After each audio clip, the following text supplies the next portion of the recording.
The Dogs will probably be without Trevor Etienne for a half.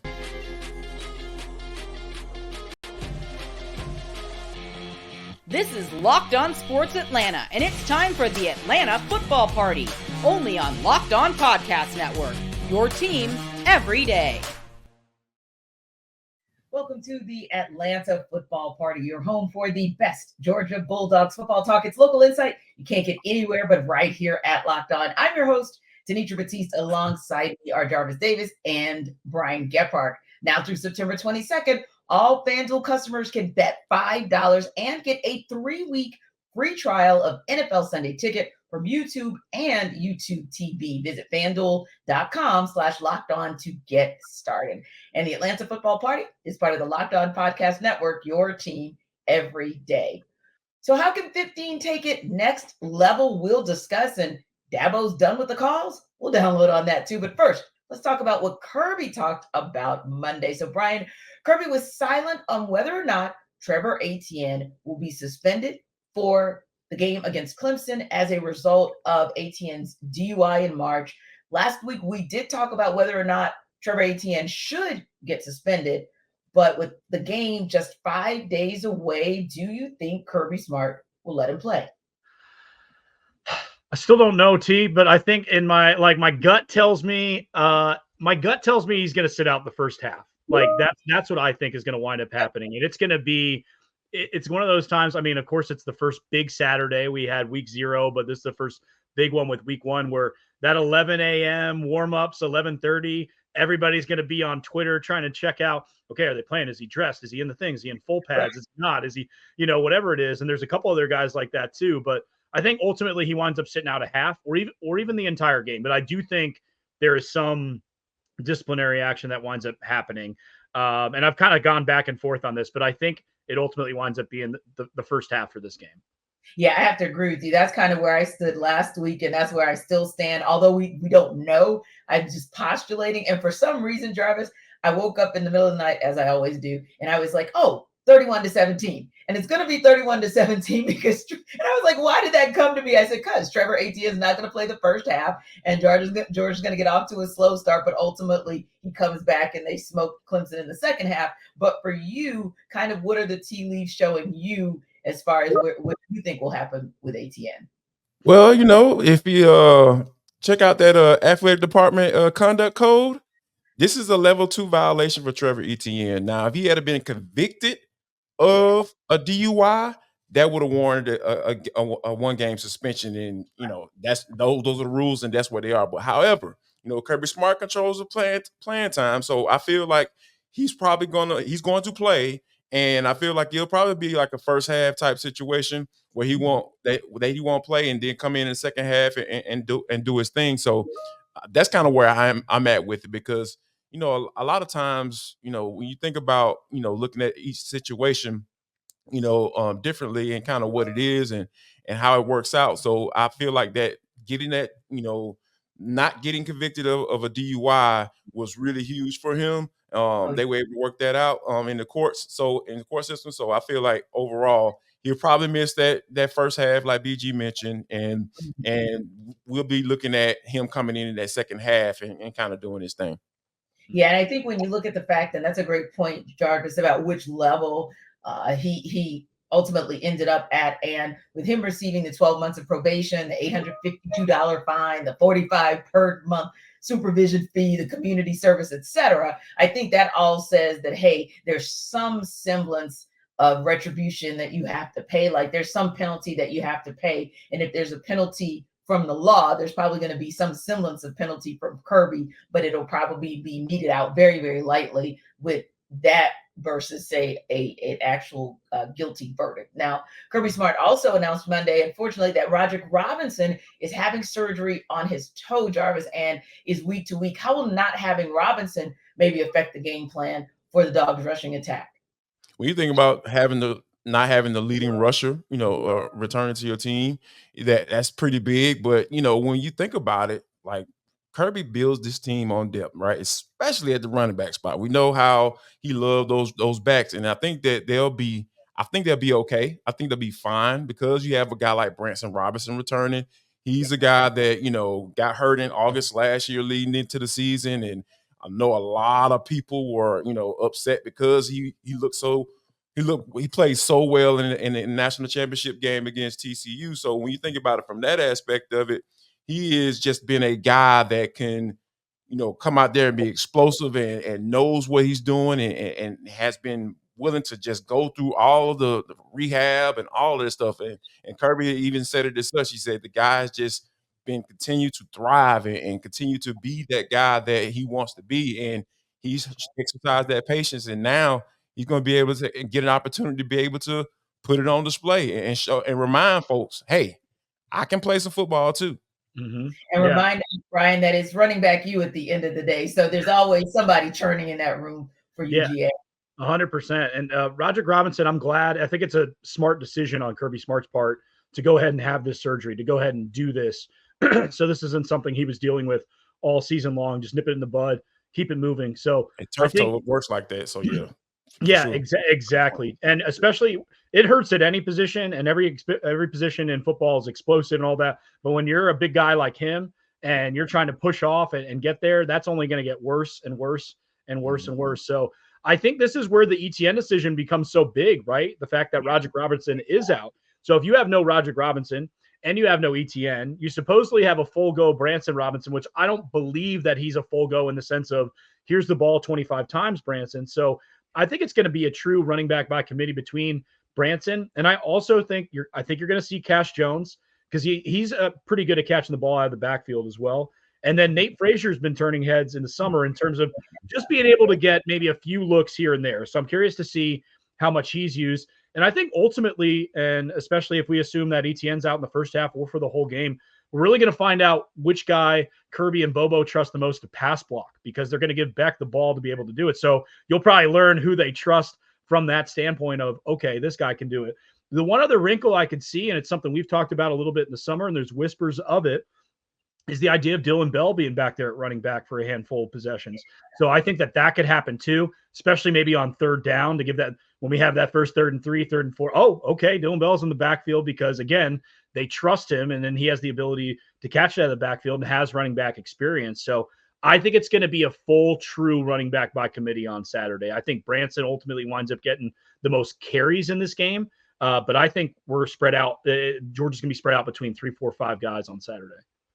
Now, BG, you mentioned one of Georgia's 9 transfers in the offseason, that being, of course, Trevor Etienne. Now, Clemson, on the other hand, brought in 0 players from the transfer portal, the only Power 4 program in the country to actually not. Now, Kirby Smart said he's good with his approach, but gave Dabo Swinney credit for his approach, saying, quote, "If I could keep my entire roster, my roster, I'd be all for keeping my roster, my roster. It's not realistic to think you're going to keep all your players right now." Now, some of the media took it as a referendum on the transfer portal, but for you, do you see Saturday's game as a win in the argument for the portal, if the Dogs win, or an argument against it if maybe they lose? Yeah, this thing with Dabo, it's just so dumb. Like, it's just so, like, it's just stupid. Yeah. It's just like, it's not even like, I don't even know what he's trying to accomplish or what you're trying to prove or what kind of, like, responsibility and maintaining, like, commitment to stuff. And it's just, this is not the world in 2024 in college football. So to think that you can play at the highest possible level without using the transfer portal, honestly, there's just this view of yourself that you think that you're that much better and can handle the situation that much better than everybody else. We're literally every other major coach in terms of, yes, Kirby Smart in Georgia, if they do, does it the nod to transfer portal? Yes. But like, look what Ryan Day in Ohio State did. Look at Dan Lanning picking up a new quarterback. I mean, all over the country, the top programs are getting better and better and better. And that's why Clemson's dropped out of the top 5 preseason like they've been in every single year. And now they're in kind of 15-ish, and maybe they'll probably be right there for the ACC. But it's just, it's really silly. And I think it's just, I think at the end of the game, ultimately, it's just Georgia's going to be a better team. But it's just going to be another one of Clemson fans are going to turn around and go, see, we could really add somebody. We could use somebody. We could add, they could have maybe gotten Etienne. Who knows? His brother went there. Maybe they could have explored that. What a 1-2 punch they would have with the current back that they have. So it's just, it's so silly that it needs to just happen for Clemson, and that it's frustrating for their fans. Yeah, JD. And then you look at the fact that, hey, when is the last time you went to a CFB playoff? Oh, I know. 2020. So how's that working for you? Yeah, like BG mentioned, this is it's dumb, and for him to kind of just stand down on this and put it Yeah. and draw a line and say, you know what, I'm not gonna do that. I was like, yeah, man, you better be glad you got those natties, national championships under your belt because guess what? No coach with not having a national championship will be able to say, I'm not going to the transfer portal because when you think about all of the talent that's in there and Yeah. and because you're losing guys too. Here's the thing: if he was able to keep his roster, like Kirby Smart mentioned, like if he was able to keep his roster and not have any transfers, Yeah. I can understand that. You can if you got the magic potion saying, "Hey man, I know how you feel. You're not getting playing time," and he's talking to his guys and he's keeping all of those guys in house. That's Mhm. not happening. He's Yeah. lost. I think he lost like 12 or 13 guys in the transfer portal this Mhm. year. So when you think about it from that aspect of it, you're not doing what you're supposed to do from a roster construction standpoint. And Kirby even mentioned something that really stood out to me in that quote. He said, like, we don't necessarily cross paths hardly anymore on Yeah. the recruit trail. Mhm. Why? Right. Isn't Kirby going after the best players in the country? Shouldn't Mhm. Clemson be able to go after the best players in the country like they were able to? They were, Because yeah. the Falcons got multiple guys from Clemson up under there, so they understand the level of talent that they used to recruit. So Mhm. now it's a reason why, like BG mentioned, they're falling out of the top 10 in recruiting because Dabo Swinney is the problem. He's the issue, and until he looks within himself and saying, you know what, I need to get back to doing what I do, Yeah. he gonna continue to fall, and he gonna continue to get himself in a place where he might be looking at being out of a job. Now it might be trending down for Dabo Swinney, but trending up for 15. Can he take everyone else on the ride up with him? We'll go between the hedges to discuss. Tired after lunch? You're not alone. In fact, research shows that more than 70% of us hit the wall after lunch. Let a 5 hour energy shot help you leap over that wall instead of crashing into it. Also, maybe you're watching sports, or in my case, getting ready for a sports show, and sometimes your energy kind of falls off. Well, you can grab a 5 hour energy shot to stay alert, to watch all your favorite games, and for me to make sure I've got the energy that you want to hear when you're listening to our podcast. And that also happens maybe if you stay up late to see that intense overnight game. You want to be able to see the waning minutes of the game. So take a 5 hour energy shot so you can start your day off right and keep your day going throughout the day. Because honestly, it says 5 hour energy, but for me, it even gives me a boost that lasts longer than that. So 5 hour energy has zero sugar. It's a convenient portable size. It's the perfect pick me up for getting stuff done. And if you go to the website, it has a bunch of flavors like watermelon, tropical burst, grape berry, and more. There's a flavor for everyone. Try them all. I usually go with berry, by the way. And on the site, you even have the option to build your own 12 or 24 pack. You choose the flavors and it's delivered right to your door. So if you go to 5hourenergy.com, that's the number 5hourenergy.com, and get some 5 hour energy products, you can use the promo code LOCKEDONCFB to receive 20% off your first order. This offer is valid until September 30th or one order and cannot be used with other promotions. The code is not good on subscription orders. Go get your 5 hour energy and go to 5hourenergy.com today. So Jarvis, Kirby Smart also talked about expectations for his quarterback, Carson Beck. He said, quote, I was pretty comfortable with Carson last year, to be honest with you. His ability to execute and understand what defenses are trying to do. It's more about, can he elevate the people around him? Can he make them better? So what do you feel Carson can do to make his teammates play at a higher level?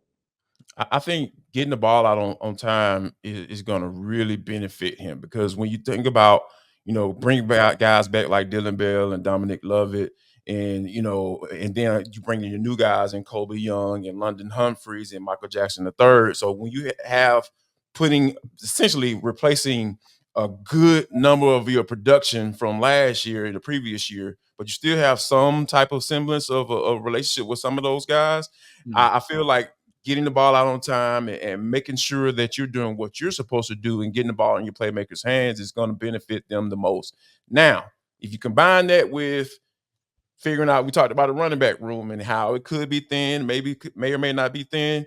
Going into this game against Clemson, I feel like establishing yourself on the run in the game. I know that's not necessarily his fault, or that can be his responsibility, but I think you couple that with him getting the ball on time and executing the offense from in the passing game, and you roll that into that running game. I feel like they're going to be in a really good space, because if they are able to combine those two elements, I feel Clemson is going to be in a really bad space, because that offense is a little shaky in my eyes. I don't trust Cade Klubnik. I feel like he's a guy that can turn the ball in opportune moments. So, and I feel like Clemson defense can hold up, but if you get into a space where you got a two-way go on offense, it can get real ugly for a Clemson on Saturday at noon. And Brian, I think Jarvis makes a great point about what Carson Beck can do even in that first game to establish, hey, this is how I want to take this offense to the next level in my second year as QB1. So what do you see as some of the things, or one of the things, that Carson can do to help this offense go to the next level for UGA? Yeah, Jarvis made a good point of saying, like, hey, get him ball on time. But I also think it's about getting them the ball early in this game, like settle in some nerves for some of the guys too. And even guys that have been there, like, get Dom Lovett involved in that first couple plays, like, get the ball to Oscar Delp or one of those tight ends, like settle everybody down. Maybe it's a little swing pass.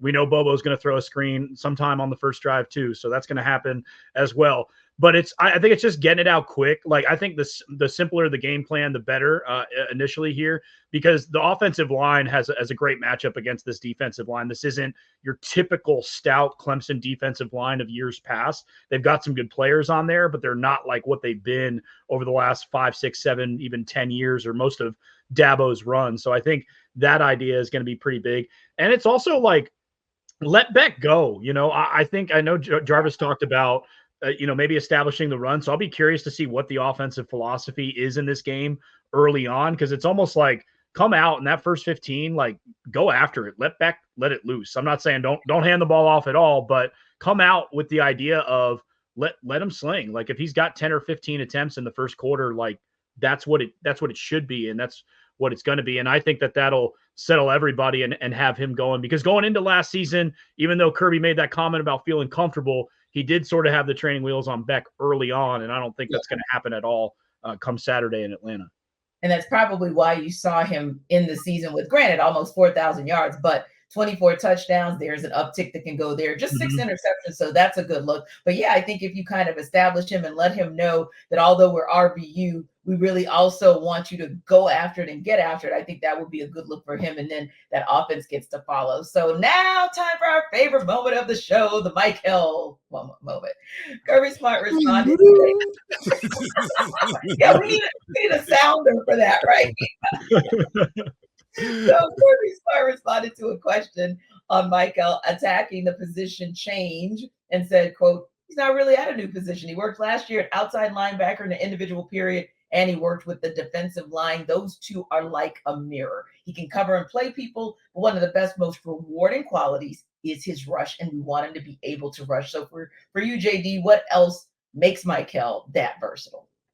I think just him. I think the only thing holding him back is himself, because a lot of times when expectations come, being in that sport and and understanding like what that looks like, whether it be from the self and what self wants to be able to do, and then you got people who are looking at your talents and evaluating your talents and saying, man, you should be doing this. So, and I think sometimes those don't necessarily align. So I feel like the only thing that's holding Michael back is Michael Williams, because if he's able to, just lock in, from a coaching standpoint, they are putting him in the best position to succeed, right? Because he could cover, but I don't care nothing about Michael Williams dropping into coverage. Put him on outside linebacker in that 2-point stance and go to work. I think that's where he's going to make his money. And if he's doing that, this Georgia defense is going to be something to watch this year, because I feel like Kirby understands that. And I know Michael understands that. So if he can just lock in and say, hey, man, I want to be able to beat this man in front of me. That tackle will not be able to block me on each and every Saturday. I don't care what type of prospect that you are. Oh man, the sky's the limit for this kid. Yeah, I just want to see him too. Like, I want to see him line up on both sides, and I want him to see, and like Jarvis said, in that 2-point stance. I almost want to see him roam a little bit more, like make him that concern for the offense. Like, you have to know where he is at all times, not that he's just going to be in this one spot. Is he going to be standing up? Is he going to be in coverage? Is he going to be coming down? Now, again, to Jarvis's point, I want to see him up on that line a little bit more. We get that you can cover. That's nice. That's neat. We appreciate that. But It's cute. Whatever. I want to see it. I want to see it inside. Hell, let him rush from the interior on 1 or 2 plays as well. Like, give him that opportunity to go from all different spots and work on different people, because I think he has that capability to do so. And one thing about this matchup and this game too is this Clemson offensive line is good. Like, they've got 3 guys that have been there for a long time. They got a lot of experience. They got a good offensive line coach, Matt Luke, who used to be at Georgia a couple years back. So this is going to be a really good test for him. And I hope they get the chance to unleash him. And maybe it's a second half up a couple scores where he can really pin his ear back and go. Well, if you are a Clemson fan, you may not get to unleash on Dabo anymore because Dabo's done with calls. We'll break it down in Next Up.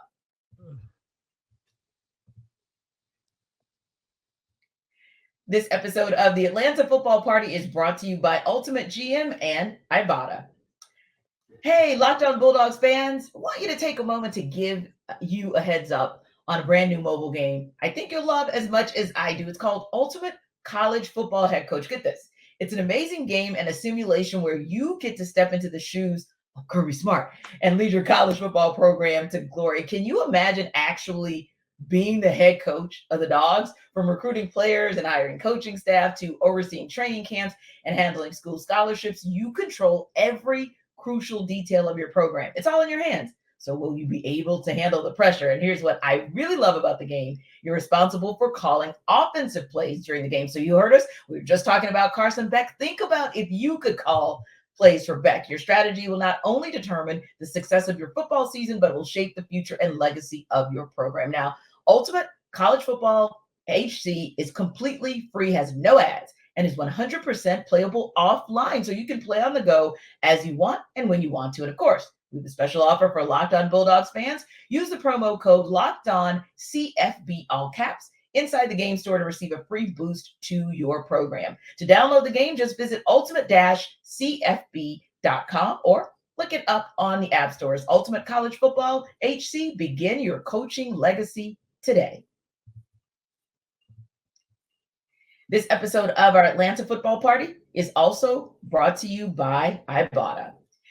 It's summertime, at least for another month and a half or so, despite what the calendar says, but that means it's still barbecue season, and Jarvis should know that because he's like the barbecue king. So stock up on all of your grilling favorites like he does and earn cash back on every purchase when you use Ibotta. So you won't have to choose between burgers or dogs. You can get both.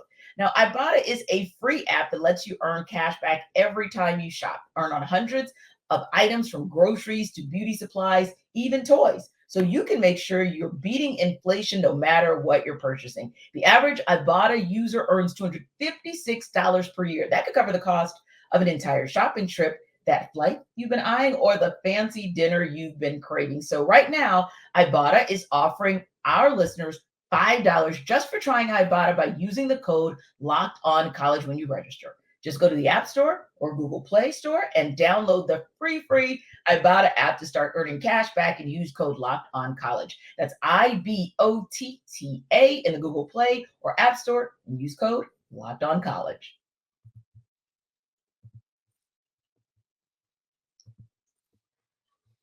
All right, guys, so we're going to go a little rapid fire here. But first, let me tell our listeners and our viewers about Locked On Sports Today. It's a free 24/7 sports streaming channel that's programmed for you every day to bring you the biggest stories without all the noise. Locked On Sports Today brings you can't-miss analysis, opinions, and news, streaming 24/7 on YouTube or the free Amazon Fire TV channels app, part of the Locked On Podcast Network, your team every day. So BG Kirby Smart wrapped Monday's presser talking about Clemson's defensive front, as you were just talking about.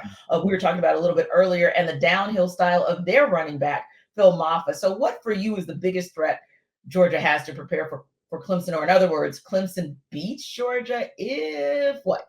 Yeah, I mean, Cade Klubnik's gonna have to play a really like hell of a ball game in this one. I think the way that they win though, Clemson, is if they take an old school, almost like a Kirby Smart game plan from 5 years ago approach in terms of this offensive line, controlling the clock, maybe like limiting the possessions for Georgia, and then hopefully getting a turnover or two. Not that they have to play it necessarily that slow of a game, but I think that's the way that they're going to be able to do it. Is if they have long sustained drives with moving the ball on the ground, with this offensive line. Because that's one of the things last year. It wasn't necessarily a weakness for Georgia.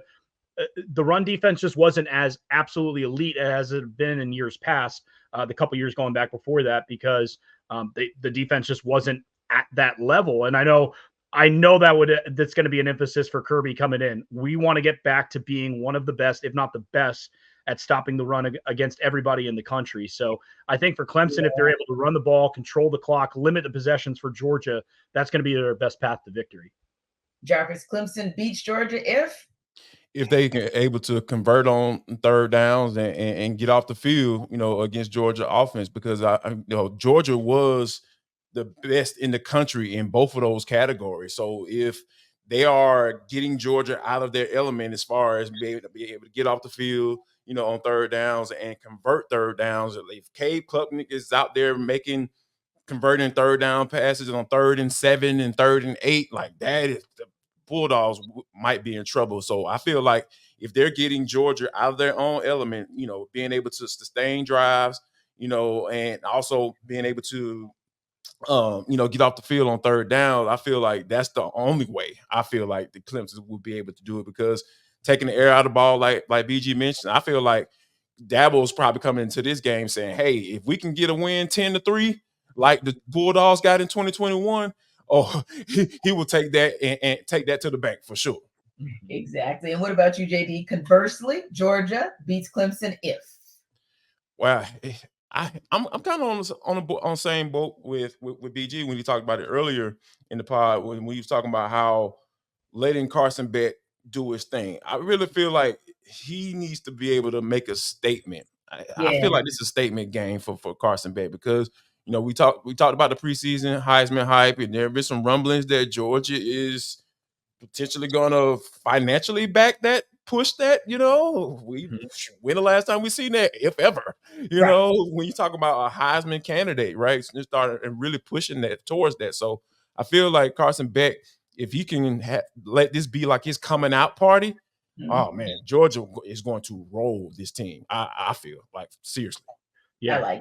And seconding what Jarvis had said, like let Beck do his thing, and Bobo too, right? This is year 2 for Bobo. I know that he gets a lot of criticism, and he's a really good play caller, but he needs to get to the point where he's great to reach what Georgia's been in the past. And I think having a full offseason under this system, and now 2 full years, stepping into that second full year with Bobo, same quarterback, same OC. This is where offenses on any level, this is where they really get humming and heading in that right direction. Like Tom Monkey did.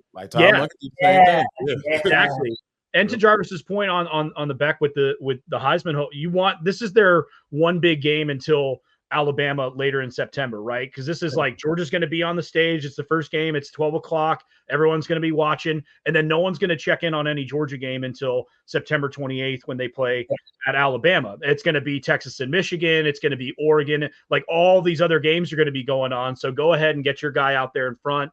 Make sure when they're doing the scoreboard updates at 4:30 in the afternoon on Saturday, it's okay, Georgia won by 2 touchdowns. Beck went for 303 or 4, and then it's okay, here we go. And all the Heisman odds change and all of that. I think it will be like that too. I think that's what this team wants to do and how they want to approach it. And like we talked about with the running backs and where they're at with Roger Robinson, potentially Etienne sitting, this is let Beck do his thing. Go get it, Let Beck cook. Yeah. All right, guys. In today's Get Off My Lawn moment, Clemson coach Dabo Swinney will not take live calls from fans on his weekly radio show in 2024. Instead, fans will now submit questions to Swinney via text, an email that the coach can answer. Now, the first show aired actually last night, and the decision came because of Tyler from Spartanburg, who questioned Swinney about the $11 million a year he was making when the Tigers were 4-4, and at that very same time, they took an L to NC State. So, guys, once again, we already talked earlier about him and his get off the lawn mentality with the transfer portal. Now we're seeing it with his call-in show that's not going to be a call-in show. Okay, Dabo. Yeah. Dabo created this.